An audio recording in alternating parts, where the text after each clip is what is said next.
SSRM politics প্লাসে আপনাদের সকলকে স্বাগত জানাচ্ছি। দর্শক, আপনারা জানেন যে আমরা একটি ধারাবাহিক আয়োজনে আছি। নতুন যে মন্ত্রী পরিষদ হলো তাদের মধ্যে নতুনে পুরানো মেশানো, এবং আমরা জানি যে এবার সুশাসনের প্রতি সবচেয়ে বেশি গুরুত্ব দেওয়া হয়েছে নতুন এবারের এই সরকারে। যারা এসেছেন, যারা বিভিন্ন মন্ত্রণালয়ের দায়িত্ব পেয়েছেন, নতুনদেরকে পরিচয় করিয়ে দিচ্ছি। পুরনোরা যারা, তারাও আমাদের এই অনুষ্ঠানে আসছেন, তাদের নতুন ভিশনের কথা বলছেন। তারই ধারাবাহিকতায় হ্যালো বাংলাদেশে আমাদের আজকের অতিথি স্বাস্থ্য ও পরিবার কল্যাণ প্রতিমন্ত্রী ডাক্তার মুরাদ হাসান এমপি। স্বাগত জানাচ্ছি আমাদের এই অনুষ্ঠানে, হ্যালো মিনিস্টার এই অনুষ্ঠানে। প্রথমেই অন্য সব মন্ত্রণালয়ের যারা দায়িত্ব পেয়েছেন তাদের কথা যেমন তেমন, মানে তারা আরও অনেক দিন হয়তো হানিমুন পিরিয়ডে থাকবে, কিন্তু স্বাস্থ্য মন্ত্রণালয় মানে দায়িত্ব নেবার পরপরই অনেক অনেক ছোটোখাটো আমরা বলবো না, মোটামুটি মেজর অনেকগুলোর মধ্যে পড়ে গেছেন। আরও অনেক কিছু আছে, যদি ভিটামিন এর যেই কেলেঙ্কারির বলবো যে সেটা আপনাদেরকে হ্যান্ডেল করতে হলো। আমি শুরু করতে চাই, স্বাস্থ্যমন্ত্রীও আমাদের সঙ্গে কথা বলেছেন এটা নিয়ে। আমি শুরু করতে চাই, আপনার কাছ থেকে শুনতে চাই যে প্রধানমন্ত্রী আপনাদেরকে ব্রিফ করেছেন, মানে ডাক্তার হিসেবে আপনি ওনার ব্রিফিংটা নিয়েছেন। একজন কি বলবো যে এটার যে নির্বাহী হিসেবে স্বাস্থ্য মন্ত্রণালয়কে ঢেলে সাজানো, অনেক অব্যবস্থাপনা দূর করা, সেই হিসেবে আপনি কতখানি কেমন করে রিসিভ করেছেন? ধন্যবাদ আপনাকে। আমাদের মাননীয় প্রধানমন্ত্রী জাতির জনক বঙ্গবন্ধু কন্যা একটা বড় স্বপ্ন প্রত্যাশা নিয়ে আমাকে এই মন্ত্রণালয়ের প্রতিমন্ত্রীর দায়িত্ব দিয়েছেন কাজ করার জন্য। সেটি কি? এই বাংলাদেশের মানুষের মানসম্মত স্বাস্থ্যসেবা নিশ্চিত করা। এক কথায় সেটি আমাদের নির্বাচনী ইশতেহার। মাননীয় প্রধানমন্ত্রীর যে ভিশন, এবং প্রতিটি প্রান্তিক জনগোষ্ঠী, সকল শ্রেণী পেশার, ধর্মের, গোত্রের মানুষ যাতে স্বাস্থ্যসেবাটি পায়, এটা হচ্ছে মাননীয় প্রধানমন্ত্রীর মূল লক্ষ্য। আমাদেরকে সেই লক্ষ্যে পৌঁছতে হবে। আমরা প্রথম থেকেই যেটা আমাদের লক্ষ্য স্থির করেছি যে আমি যেহেতু চিকিৎসক, এটা মাননীয় প্রধানমন্ত্রী বুঝেই সেই জায়গায় আমাকে দায়িত্ব দিয়েছেন। এবং প্রথম যে কথাটি লক্ষ্য স্থিরের জন্য বলছি সেটা হলো যে আমাদের ওই স্বাস্থ্যসেবাটা একটা ওয়ান স্টপ সার্ভিস বেসিস অথবা একটা ট্রিটমেন্ট প্রোটোকল আমাদের দাঁড়া করাতে হবে, যার মাধ্যমে একেবারে প্রাইমারি টু টার্সিয়ারি, মানে প্রাথমিক রুট লেভেল, যেটা তৃণমূল থেকে শুরু করে আমাদের বিশেষায়িত একেবারে রাজধানী পর্যন্ত যে আমাদের স্বাস্থ্যসেবার সকল ইনফ্রাস্ট্রাকচারাল বা অর্গানোগ্রাম যেগুলো আছে, সেই পর্যন্ত আমাদের রোগীরা যাতে স্তরে স্তরে সেই সেবাটি পায়। তো আমাদের এটা সুনিশ্চিত করার জন্য একেবারে কমিউনিটি ক্লিনিক যেমন আছে, আমাদের ইউনিয়ন স্বাস্থ্যসেবা কেন্দ্র আছে, মা ও শিশু কল্যাণ কেন্দ্র আছে, আপনি জানেন, আমাদের উপজেলা স্বাস্থ্য কমপ্লেক্স আছে, জেলা সদর হসপিটাল আছে। আমরা অবকাঠামোটি জানি, কারণ মন্ত্রণালয়টি তার নতুন হয়নি, মন্ত্রী নতুন হয়েছে। আমরা নতুন মন্ত্রী প্রথমে আসলে এই ভিটামিন এ কেলেঙ্কারির যে দায়ের মধ্যে পড়ে গেছেন, আপনাদের সামলাতে হলো। আমি শুধু একেবারে কোট আনকোট প্রধানমন্ত্রী আপনাদেরকে এই বিষয়টি কিভাবে হ্যান্ডেল করার জন্য নির্দেশনা দিয়েছেন। এখনও তিনি বিভিন্ন মন্ত্রণালয়ে যাচ্ছেন, দিক নির্দেশনা দিচ্ছেন, 100 দিনের কর্মসূচি ইত্যাদি নানান রকমের প্রজেক্ট হচ্ছে। ভিটামিন এ সামলানোর সময় আপনি মিট করলেন প্রধানমন্ত্রীকে, আমরা ওই জায়গাটুকু জানতে চাই। অনেক মায়েরা কিন্তু একটু কনসার্ন ছিলেন এবং আপনারা ভালোভাবে হ্যান্ডেল করেছেন, মানে অভিনন্দন। আমাদের মাননীয় প্রধানমন্ত্রী সেদিন বৃহস্পতিবার জনপ্রশাসন মন্ত্রণালয়ে পরিদর্শনে এসেছিলেন, এবং সেটা শেষ করে আমাদের মাননীয় প্রধানমন্ত্রী স্বাস্থ্য মন্ত্রণালয়ের স্বাস্থ্য সেবা সচিবের রুমে, মানে অনুষ্ঠান শেষে আসার পরে আমাদের প্রধানমন্ত্রী জাহিদ মালিক সাহেব এবং আমি সহ দুজনকে উনি পাশে বসিয়ে জিজ্ঞেস করলেন যে এই যে ভিটামিন এ ক্যাপসুল এর সম্পর্কে যে একটি অভিযোগ, যে আমাদের এই ক্যাপসুলগুলো মানসম্মত কিনা, বা এই ক্যাপসুলগুলো একটা আরেকটার গায়ে গায়ে লেগে আছে, এটা যে প্রক্রিয়াজাতভাবে যেভাবে এই ওষুধটা এসেছে এবং যে ওষুধটা আমরা সারা দেশে সাপ্লাই করেছি, ওটা যখন খোলা হয়েছে তখন যেটা দেখা গেছে যে ওই ইয়েগুলো ওষুধগুলো একটার সাথে একটার গায়ে গায়ে লেগে আছে, যেমন ম্যাটেড হয়ে আছে আর কি, মনে হয় যেন দলা বেঁধে আছে। তো মাননীয় প্রধানমন্ত্রী এটা একদম শুরুতেই এই ইনফরমেশন মাননীয় প্রধানমন্ত্রীর কাছে ছিল। উনি প্রথমেই যেটা বলেছেন যে কোনোভাবেই যে ওষুধ মানসম্মত নয় সে ওষুধটা দেওয়া যাবে না। ওনার প্রথম বক্তব্য ছিল এটা, যে এটা তোমরা স্থগিত করো, সরেজমিনে তদন্ত করে দেখে। আমাকে যেটা বলেছেন, তুমি ডাক্তার, তুমি নিজে সরেজমিনে দেখবা যে ওই ওষুধটা আসলে কি সমস্যা, সেটাতে যে অভিযোগটা করেছে সরেজমিনে দেখে ওই স্যাম্পল নিয়ে আসবা। হ্যাঁ, এটা নিয়ে আসার পরে ড্রাগ অ্যাডমিনিস্ট্রেশনের অধীন আপনি জানেন ড্রাগ টেস্টিং ল্যাবরেটরি আছে, আমাদের ল্যাবরেটরি যেটা আছে সরকারি, সেখানে এটা আবার করে টেস্ট করা হবে। এটা দেখতে হবে এফিকাসি ঠিক আছে কিনা, এক্সপায়ারি ঠিক আছে কিনা। আমরা জানি যে এটা আসলে যে এটার গুণগত মান ইত্যাদি এবং এটা আসলে ব্যবহার করা যাবে কিনা এটা তো থামানো হলো, এবং এই কর্মসূচি পরে নতুন ভালো ওষুধ এনে করা হবে ভিটামিন এ দিয়ে। আমাদের কাছে ইতিমধ্যে স্টোর আছে, আমাদের কাছে স্টক আছে, সেই পরিমাণ ওষুধ আমরা সরবরাহ করতে পারবো। আগামীকাল আমাদের মন্ত্রণালয়ে মিটিং আছে, আমরা মন্ত্রণালয়ের মাননীয় মন্ত্রী মহোদয় সহ আমরা সচিবদেরকে নিয়ে আমরা আগামীকালকে আলোচনার মধ্যে দিয়ে নতুন করে আমরা তারিখ দিব। আমরা সময় নেব না, সময় নেবেন না। কিন্তু প্রধানমন্ত্রী আপনাকে আসলে চিকিৎসা করতে বলেননি, চিকিৎসা করতে মানে ওষুধ খাবেন কি ইনজেকশন দিবেন সেটা নয়, চিকিৎসক হিসেবে এই দায়িত্বটা দিয়েছেন গভর্নেন্সকে চিকিৎসা করার জন্য। যেই বাস্তবতায় এই একটি ভিটামিন এ ক্যাপসুল সরবরাহকারী কোর্টে গেলেন, কোর্ট থেকে এটা তারা অর্ডার নিয়ে এসে তার কাছ থেকেই ওই গায়ে গায়ে লেগে যাওয়া বা প্রায় ডেট এক্সপায়ার্ড হওয়া ওষুধ আমাদেরকে নিতে হলো বা সরবরাহের জন্য ওই চেনে নেওয়া হলো। সেই গভর্নেন্সটা সম্পর্কে আমরা একটু জানতে চাই যে কি এমন হলো যে এটা একটা সংশ্লিষ্ট ওই কোম্পানির কাছ থেকে নিতেই হবে এবং তার কোর্ট পর্যন্ত, কোর্টের নির্দেশ পর্যন্ত হলো। এই জায়গাটা আপনাদেরকে শঙ্কিত করে একজন চিকিৎসক হিসেবে? নিশ্চয়ই এটা প্রকিউরমেন্ট হয়েছে আরো বেশ সময় আগে, আমরা জানি আগে হয়েছে। তো এখন কিন্তু কাহিনীটা আপনারা নিশ্চয়ই এখন বলতে পারবেন, নাইলে জনগণের মনে একটা প্রশ্ন থাকবে, আমরা তো সারফেসে ভাবি, ভেতরটা জানি না। মানে প্রশ্নটি ঠিক আছে। এটাতে যে মামলা হয়েছিল, হাইকোর্ট নির্দেশ দিয়েছে বা রায় দিয়েছে ওষুধ আমরা যেন গ্রহণ করি বা ইম্পোর্ট করি, এটা নির্দেশনার পরেই কিন্তু নেওয়া হয়েছে। কেন তাহলে? সেটা হলো এই কারণে যে কোর্টে পর্যন্ত যাবে, যে সাপ্লায়ার কোর্টে পর্যন্ত চলে গেছে, মানে সেই অবস্থাটা কেন? সেটা কি অসুখ? তাদের প্রবলেমটা কি এটা আমরা জানি না। লোয়েস্ট, এটা তো আপনি জানেন যে প্রকিউরমেন্টের যে নিয়ম, সেই নিয়মের মধ্যে তারা আবেদন করে টেন্ডারে পার্টিসিপেট করে ওষুধটা নেওয়ার জন্য তারা লোয়েস্ট হয়ে তারপরে আমাদের যে আদালতে কেন যেতে হলো তাইলে? আমাদের প্রতিমন্ত্রী মহোদয় সহ আমাদের মন্ত্রণালয়ের অনেক কর্মকর্তাই বলেছিল যে এত কম প্রাইসে এই ওষুধগুলো কোয়ালিটি কম্প্রোমাইজড হবে, যে কারণে এখন যিনি আমাদের মন্ত্রী মহোদয় উনি কিন্তু প্রথম থেকেই বলছিলেন যে না, এটা ভালো হবে না, এটা মানে উনি বাধা দেওয়ার চেষ্টা করেছেন কয়েকবারই। যখন এটা ওই ডিলেইড হচ্ছিল তখনই ওরা ওই আদালতের শরণাপন্ন হয়েছিল। তা এখন যে কোম্পানিতে দিয়েছে সেটা যখন আমরা দেখতে পাচ্ছি যে ম্যানুফ্যাকচার, তার মানে এখন যিনি মন্ত্রী আছেন, আমাদের স্বাস্থ্যমন্ত্রী যিনি আছেন জাহিদ মালিক, উনি তো তখন প্রতিমন্ত্রী ছিলেন, ওনার একটা অবজারভেশন ছিল এটা নিয়ে এবং তিনি আসলে ওটা কন্ট্রোল করতে পারেননি, কিন্তু ফাইনালি আসলে এটা আইনগত প্রক্রিয়ার মধ্যে পড়ে গিয়েছে। আমি বলছি যে একটি মানে বাচ্চাদের ওষুধ, সেটা নিয়ে আইন, আদালত, লোয়েস্ট, প্রকিউরমেন্ট ইত্যাদি এই জায়গায়, তার মানে আপনি শুরুতেই বলছিলেন স্বাস্থ্য মন্ত্রণালয় তো একটা ভাস্ট এরিয়া এবং এইটার স্বাস্থ্য ফিরিয়ে আনা একটা বিরাট চ্যালেঞ্জ আমাদের জন্য।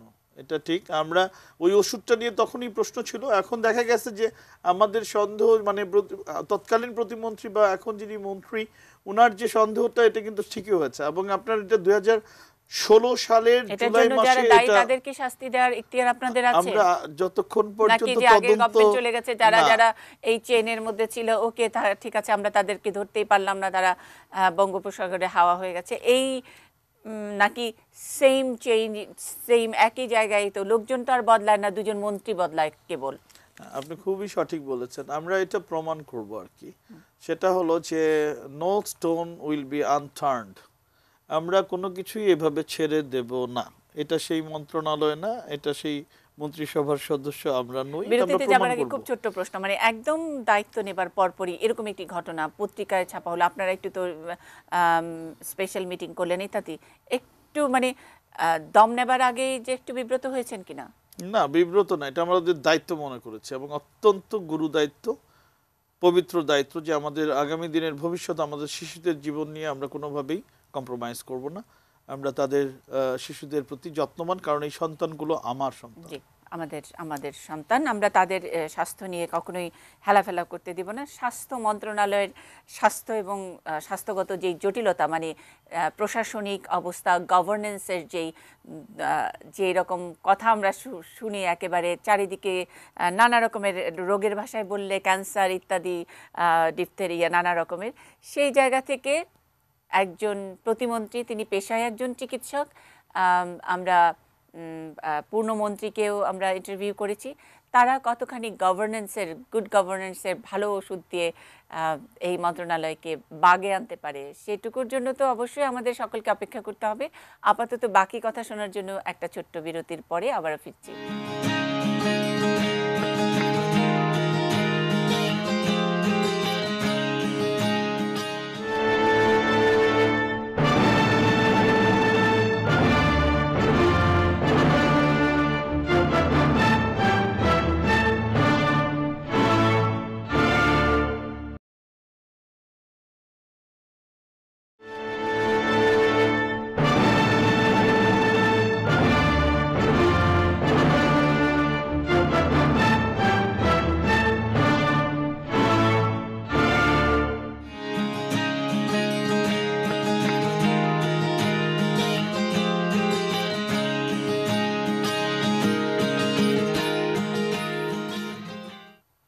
SSRM politics plus hello minister আমাদের ধারাবাহিক আয়োজন। আমাদের সঙ্গে আজকে আছেন ডক্টর মুরাদ হাসান, তিনি স্বাস্থ্য পরিবার কল্যাণ প্রতিমন্ত্রী, পেশায় চিকিৎসক কিন্তু অনকোলজির একজন স্পেশালিস্ট।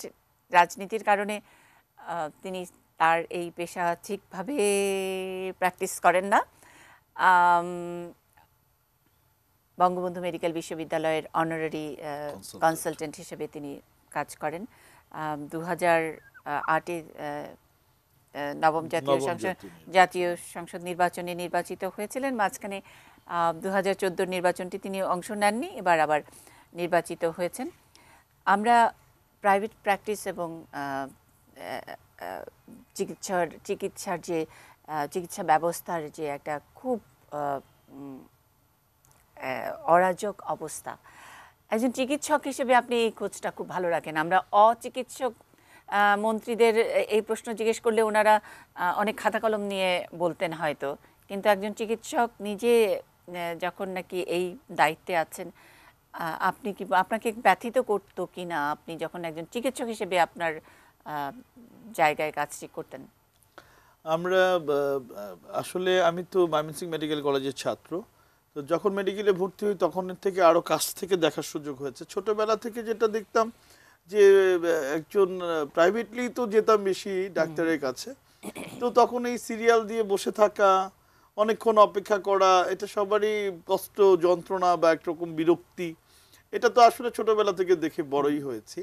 আর যখন মেডিকেল কলেজে ভর্তি হলাম তখন থেকে এই যে প্রাইভেট প্র্যাকটিসের যে বিষয়টি, মানে একজন ডাক্তার তার লাইফটা যদি দেখেন যে সে এই কষ্ট করে পড়াশোনা করে পাশ করে চাকরিতে ঢুকে ওই চাকরির সময়টুকু শেষ করেই আবার নাকে মুখে খেয়ে দৌড়, তার লাইফটা কিন্তু খুবই একটা ব্যস্ত জীবন। একটা ডাক্তারের কিন্তু মানে তার সোশ্যাল লাইফ কিন্তু এরকম থাকে না। তো এর মধ্যে চাকরি করে আবার প্রাইভেট প্র্যাকটিস, চেম্বার, মানে একটু লোডটা খুব বেশি। আমি যেটা বলতে চাই যে ডাক্তারের মাথা ঠান্ডা রাখতে হবে।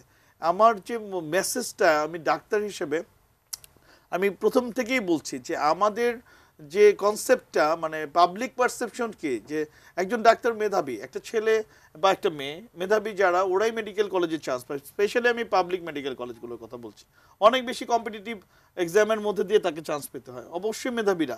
তাহলে কি আমি ওত নিয়ে শুরু করছি যে আমি সেবার জন্য আমার জীবনটা উৎসর্গ করতে চাই? এটা কিন্তু আপনি জানেন যে বাংলাদেশে এই একটা গ্র্যাজুয়েশন যেটা ওত নিয়ে শুরু করতে হয়, প্রথম দিন যে ক্লাস শুরু হবে সেখানে আমরা ওথ, যেটা জেনেভা ডিক্লারেশন আপনি জানেন। আচ্ছা, তার মানে কি প্রথমে আমি শপথ নিলাম যে আমি আমার মানুষের সেবা করব আমার জীবন দিয়ে যতখানি, এটা সেবা ধর্মী, এই প্রফেশনটা এরকম। তাহলে সবচেয়ে মেধাবী সন্তানগুলো সবচেয়ে বেশি সেবা দিবে, এটা তার শপথ। তো ডাক্তারদেরকে আমি এইভাবে ভাবতে অনুরোধ করব যে আমরা যারা মেধাবী দাবি করতেছি, আমরা যেন জনগণের ওই দাবিটা পূরণ করি যে ওকে আমার সেবা দিতেই হবে, ওর কষ্টটা আমাকে ধারণ করতে হবে, আমাকে সহ্য করতে হবে, আমাকে ধৈর্য ধরতে হবে। ডাক্তারদেরকে প্রতিমন্ত্রী হিসেবে আপনি অনুরোধ করছেন।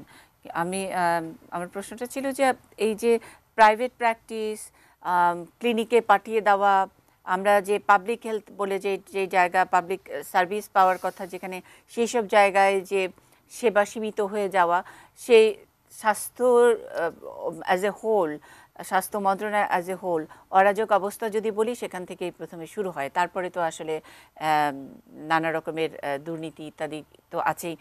এরই মধ্যে দুর্নীতির একটা দুর্নীতি দমন ব্যুরোতে নিশ্চয়ই আপনাদের এক কর্মকর্তা নিয়ে বেশ বড় রিপোর্ট হয়েছে, চতুর্থ শ্রেণীর কর্মচারীর তার নানান হিসাব নিকাশ নিয়ে। তো সেই জায়গায় আমি আমার প্রশ্নটা ছিল যে একজন চিকিৎসক হিসেবে আপনি ওই ব্যাপারগুলো আপনাকে হন্ট করতো কিনা, আর আপনি কি কখনোই ভেবেছেন, আপনি প্রথমে এমপি হয়েছেন, কিন্তু এমপি তো অনেকেই হয়, স্বাস্থ্য মন্ত্রণালয়ের দায়িত্বটা আসবে না? এরকম তো অবশ্যই আমার চিন্তা চেতনার মধ্যে ছিল। আপনার যে কোয়েশ্চেনটা যে ডাক্তারদের এই যে প্রাইভেট প্র্যাকটিস করা এবং তার মধ্যে দিয়ে ক্লিনিক এবং অনেক উপার্জন করার যে ইন্টেনশনটা, আপনি এটাই বোধহয় মিন করতে চাচ্ছেন। এই ইন্টেনশনটা আমার কাছে খুব ভালো লাগে না। নিশ্চয়ই আমাদের টাকার প্রয়োজন আছে সবারই, কিন্তু সেটা আমাদের ডাক্তারদের মানায় না যে অনেক বেশি টাকার জন্য আমি ম্যাল প্র্যাকটিস করব। আমি এর সাথে পুরোপুরি ডিফার করি। আমি মানসিকতা বিশ্বাস করি না। আমি ওইভাবে কখনো চাকরি আমি এই জন্য না করে আমি ডাক্তার হয়েছি 2000 সালে। আজ পর্যন্ত আমি লক্ষাধিক রোগী দেখছি আমার নির্বাচনী এলাকা এবং জামালপুর জেলার বিভিন্ন জায়গায়, সারা দেশে, ঢাকা থেকে শুরু করে আমরা প্রচুর হেলথ ক্যাম্প করেছি। আমি কিন্তু ছোট থেকেই আমার এই অভ্যাস। আমি সন্ধানীতে ছিলাম, আমি ব্লাড ডোনেশন প্রোগ্রামে থাকতাম, আমি বিনামূল্যে চিকিৎসা সেবা কার্যক্রম, আমার ফেসবুক থেকে শুরু করে আমার স্টোরি যদি আপনি ইয়ে করেন, দেখবেন যে আমি সারা দেশের বহু ডাক্তার আমার এলাকায় আমি নিয়ে গেছি, এবং এইভাবে সেবা দেওয়ার প্রবণতাটা আমি এইভাবেই চিন্তা করি যে সেবাটা সেবাই থাকুক। এখান থেকে নিশ্চয়ই কিছু আমাদের আসবে, আমাদের তো জীবন চালাতে হবে, আমাদেরও তো উপার্জন করতে হবে, ওই মানসিকতাও থাকবে, কিন্তু সেবাটা আমার কাছে প্রধান হবে। প্রাইভেট প্র্যাকটিসের অর্থ এর মধ্যে দিয়ে ক্লিনিক, প্রাইভেট হসপিটাল, মানে আমার একেবারে বটবৃক্ষের মতো বহু টাকার মালিক হইতো, তাহলে ব্যবসায়ী হওয়াই ভালো, ডাক্তার না হয়ে। আর আপনি যেটা বলছেন যে এটা আসলে কন্ট্রোল করবেন কিভাবে, এটা তো মোরাল, আপনি তো নিশ্চয়ই আপনার বন্ধু বান্ধব, আপনার সমসাময়িক অনেকে এই কাজ করছে, আপনার জুনিয়র অনেকে করছে, আর আপনার সিনিয়ররা তো আছেনই বটবৃক্ষের মতো। তো সেখানে একজন, মানে আমি বলছি অপেক্ষাকৃত তরুণ একজন প্রতিমন্ত্রী, স্বাস্থ্য প্রতিমন্ত্রী, আপনার কি কন্ট্রোল করার কোনো কৌশল মেকানিজম আছে? মানে আপনাকে আমরা ওইভাবে জুনিয়র ডাক্তার হিসেবে তো আর আমরা দেখছি না, বা অপেক্ষাকৃত একটু কম সিনিয়র ডাক্তার হিসেবে দেখছি না, আমরা দেখছি একজন মন্ত্রী হিসেবে। আপনার কথা ঠিক আছে, আমি বুঝতে পেরেছি যে আসলে আমাদের এই যে, মানে আপনি যে পয়েন্টটা বারবার করছেন যে এটা কি নিয়ন্ত্রণের মধ্যে আনার কোনো পরিকল্পনা আছে কিনা। আপনি যেহেতু এখন প্রতিমন্ত্রী, নিশ্চয়ই আমাদের সেই পরিকল্পনা আমরা ঘোষণা করেছি। আমাদের 100 দিনের পরিকল্পনার মধ্যে আপনি যদি একটু দেখেন যে আমরা তদারকি, বিশেষ করে মনিটরিং, সুপারভিশন, এটা আমাদের প্রথম থাকবে। এবং এই যে অযাচিত private clinic, private medical college, hospital, diagnostics centre, ব্যাঙের ছাতার মতো পাড়ায় পাড়ায়, অলিতে গলিতে কঠোর নিয়ন্ত্রণের মধ্যে আনবো। আপনি আমাদের 100 দিনের কর্মসূচি খেয়াল করেন, এবং আমরা মাঠে নামবো।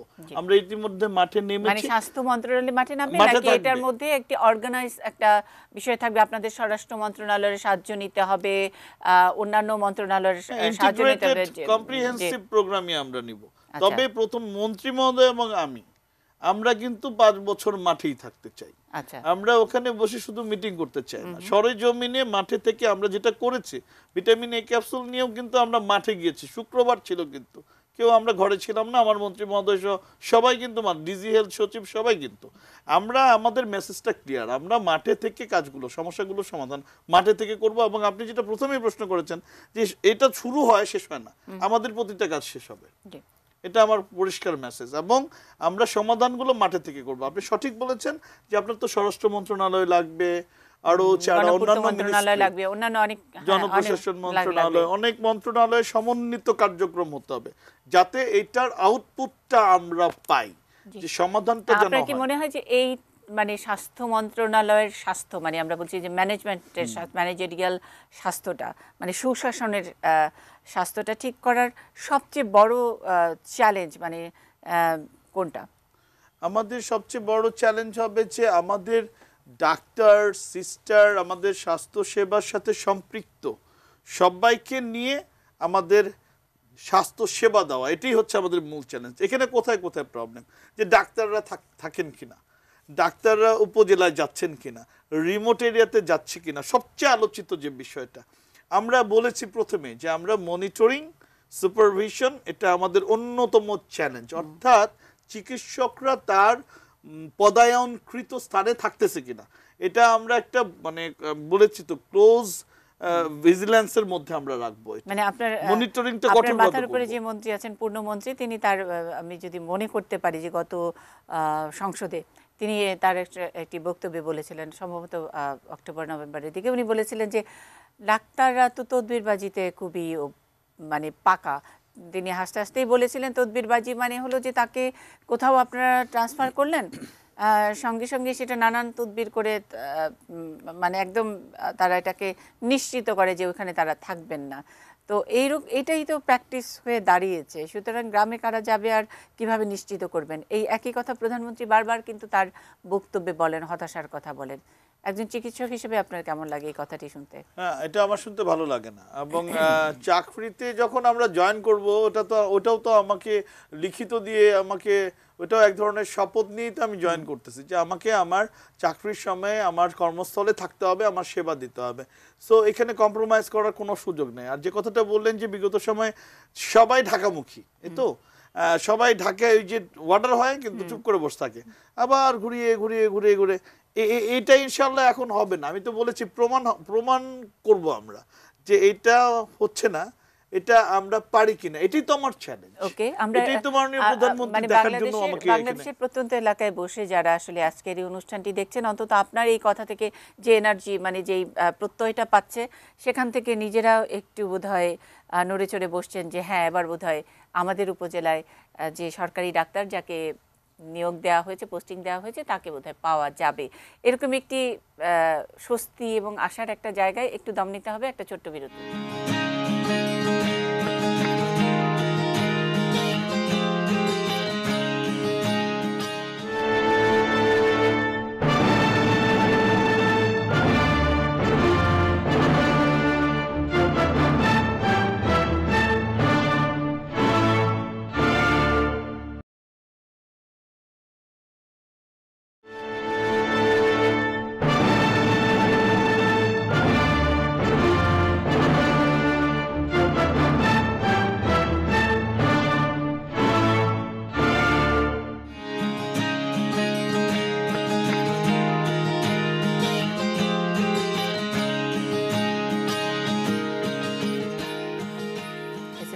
Politics plus hello minister, hello মিনিস্টারে আজকে আছেন ডাক্তার মুরাদ হাসান।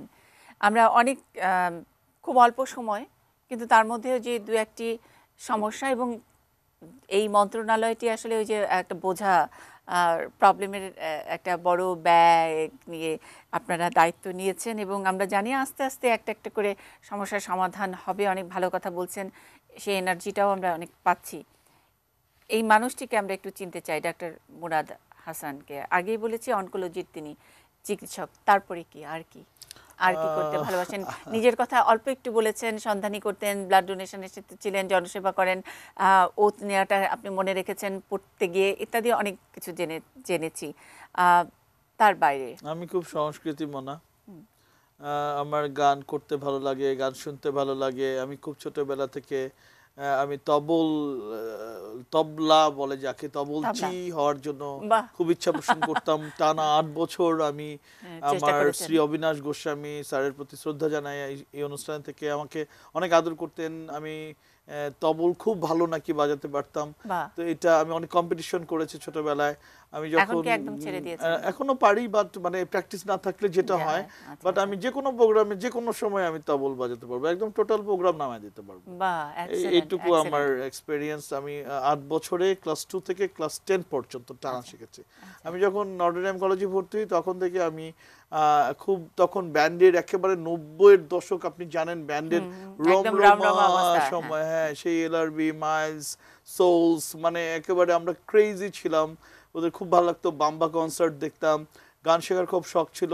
তখন থেকে গিটার নিয়ে আমরা বন্ধুরা, আমার ব্যাচমেটরা এরকম ব্যান্ড করার জন্য শুরু করি। পরে তখন পেরে উঠি নাই, শিখে উঠতে পারি নাই। যখন মেডিকেল কলেজ, ময়মনসিংহ মেডিকেল কলেজে অ্যাডমিশন নিই 1993 সালের 24 জুলাই আমাদের প্রথম ক্লাস শুরু হয়। এর 6 মাসের মাথায় আমরা ব্যান্ড ফর্ম করে ফেলি। আমার বাহ, মেডিকেলের আমরা আমার ব্যাচের 3 জন আর 2 জন, মোট 5 জন মিলে।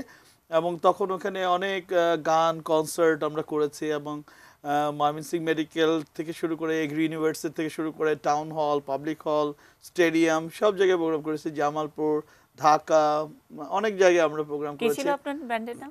আমার ব্যান্ডের নাম ছিল রক স্ট্রিট। বাহ, আমার অনেক অনেক আপনি চিকিৎসকরাই গান করেন, গানের অনেক চিকিৎসকরাই গান করেন, গান ভালোবাসেন। আমার ওয়াইফ এখনো ছায়ানটের ছাত্রী, ও বাহ, ডাক্তার, ও হলি ফ্যামিলি মেডিকেল কলেজের বায়োকেমিস্ট্রি ডিপার্টমেন্টের লেকচারার। বাহ। আমার মেয়েও ছায়ানটে গান শিখে। ছেলেটা বেশি ছোট, ও একটু বড় হলে ওকেও বাহ, ছায়ানটে দিয়ে কি দিব। সুন্দর গানের পরিবার, খুব সুন্দর গানের পরিবার, এবং জনসেবার সঙ্গে, মানুষের সেবার সঙ্গে জড়িত আছেন। দেশ বিদেশে অনেক ঘোরেন। অনেক সময় আমরা এয়ারপোর্টটা পার হলে পরেই তুলনা করতে থাকি দেশটার সঙ্গে। আপনি কি কি তুলনা করেন হ্যাঁ, আমি এবং এটা কোন হতাশায়?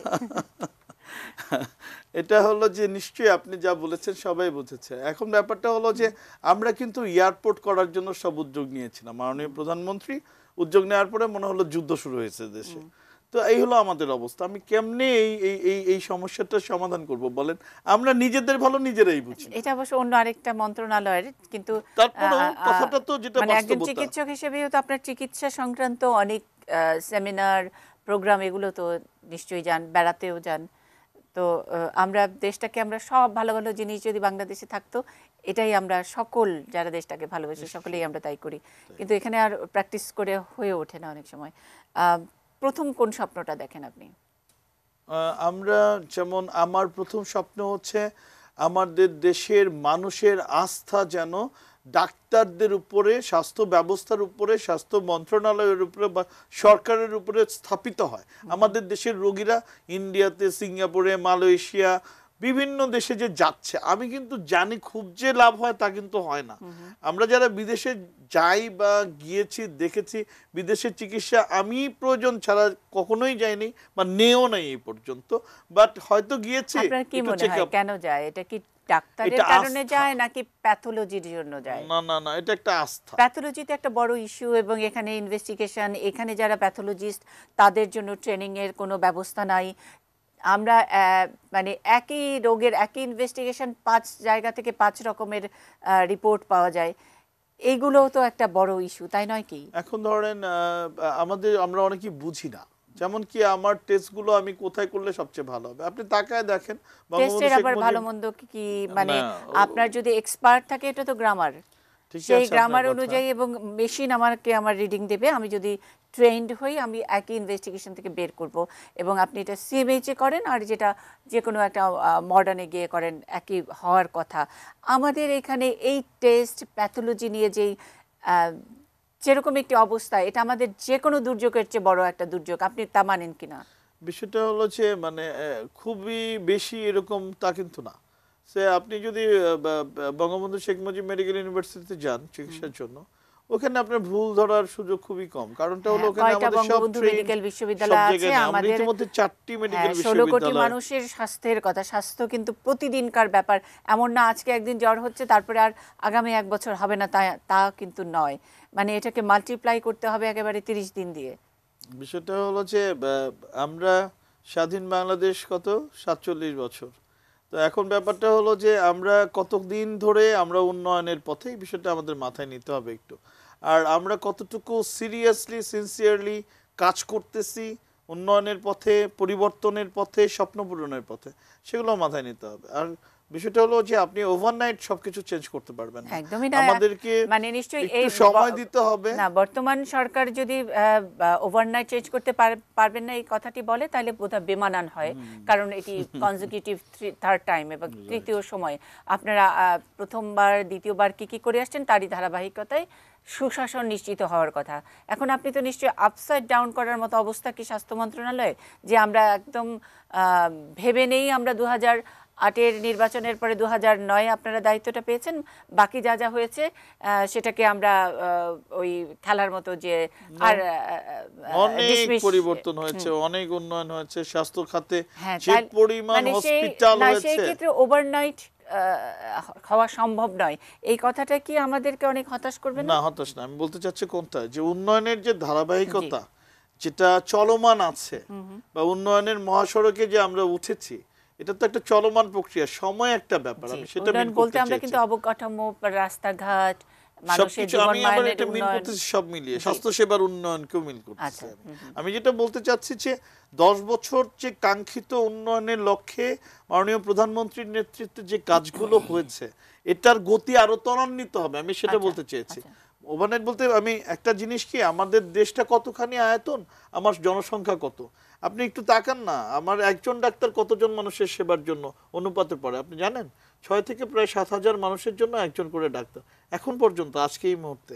তো আমার যে পরিমাণ সিস্টার আছে এই সার্ভিস দেওয়ার জন্য, সেটা খুবই অপ্রতুল। আমার একজন ডাক্তারের জন্য 3 জন করে সিস্টার দরকার তার সার্ভিস প্রোভাইড করার জন্য একটি হসপিটালে, সেটার কোনোটাই আমরা এখনো ফিল আপ করতে পারিনি। আমার মাত্র 35 থেকে 40,000 ডাক্তার, আমার জনসংখ্যা হলো 16 থেকে 17 কোটি। আপনি দেখেন, আপনি এর মধ্যে পাবলিক আবার প্রাইভেটলি ভাগ করলে দেখবেন এই সংখ্যা অনেক বেশি, মানে অপ্রতুল। আমাদেরকে রিক্রুটমেন্ট প্রক্রিয়ার মধ্যে দিয়ে ডাক্তার নিয়োগের প্রক্রিয়া কিন্তু আমরা চলমান। আপনি জানেন ইতিমধ্যে প্রায় 11,000 ডাক্তার নেওয়া হয়েছে, আরও 10,000 ডাক্তার আমরা খুব সম্প্রতি নিয়োগ প্রক্রিয়া শেষ করতে যাচ্ছি। আমাদের যে সিস্টার মোট 21,000 সিস্টারের মতো আমরা নেওয়া হয়েছে, আরও সিস্টার নিয়োগ প্রক্রিয়ার জন্য আমরা সিদ্ধান্ত নিচ্ছি। এইভাবে কিন্তু একটা চলমান প্রক্রিয়ার মধ্যে দিয়েই কিন্তু আমাদেরকে সমস্যাগুলো সমাধান করতে হবে। যে আমরা একেবারে শেষ জায়গায়, আমরা এই মানুষ মুরাদ হাসানটাকে আমরা চিনতে চেয়েছি এবং আসলে অনেক পরিকল্পনা, মানে নিজেও একজন ডাক্তার এবং এই প্রসেসটার মধ্যে থেকে অনেক কিছু ভেবেছেন, ভাবতে থাকবেন এবং শুধু ভাবনা নয়, তার সঙ্গে করে দেখানোর একটা ব্যাপার। এবারের সবচেয়ে বড় চ্যালেঞ্জ করে দেখানো, একেবারে প্রোভাইড করা যাকে বলে। কি দিয়ে শেষ করবো মুরাদ ভাই? আমাদের একটাই স্বপ্ন, যেটা বঙ্গবন্ধু দেখেছেন, আমরা নিজেদেরকে ওইভাবে ভাবি। আমরা মনে করি মাননীয় প্রধানমন্ত্রী আমাদের পরবর্তী জেনারেশন হিসেবে যাদেরকে দায়িত্ব পালন করার জন্য টিম মেম্বার করেছেন, তার অনেক ফ্রেশ ব্লাড, অনেক এনার্জি, সেটাই অনেক ভিশন নিয়ে। তো এটা আমাদেরকে আমাদের জীবন দিয়ে হলেও এই স্বপ্ন পূরণ করতে হবে, এটাই আমার মেসেজ। আর এটা আমাদেরকে প্রমাণ করতে হবে যে আমরা যা বলি তা বিশ্বাস করি এবং যা বলি তা করি, এটা আমরা প্রমাণ করতে চাই, এটাই মেসেজ। আপনার এই উইজডম, আপনার এই জ্ঞান, আপনার যে প্রজ্ঞা, সেটার প্রতি আমাদের এক ধরনের শ্রদ্ধা থাকলো এবং আমরা এই ডাক্তার মুরাদ হাসান এবং তার যে স্বাস্থ্য মন্ত্রণালয়ের যিনি মন্ত্রী আছেন, প্রতিমন্ত্রীর দায়িত্ব পালন করছেন ডাক্তার মুরাদ হাসান এবং সকল টিম, সবাই মিলে অন্তত একটি, শুরুতেই বলেছেন ভাস্ট, এবং এই স্বাস্থ্য মন্ত্রণালয়ের স্বাস্থ্যের অনেক জায়গায় ক্রিটিক্যাল, অনেক জায়গায় ক্যান্সার, অনেক রকম কিছু আছে, সব কিছু তারা খুব দক্ষতার সাথে কাটিয়ে উঠবেন, সুচিকিৎসা হবে এই মন্ত্রণালয়ের, এটুকু প্রত্যাশা থাকলেও অনেক অভিনন্দন। আবারও দেখা হবে আগামীকাল নতুন কোনো অতিথি নিয়ে। ভালো থাকবেন।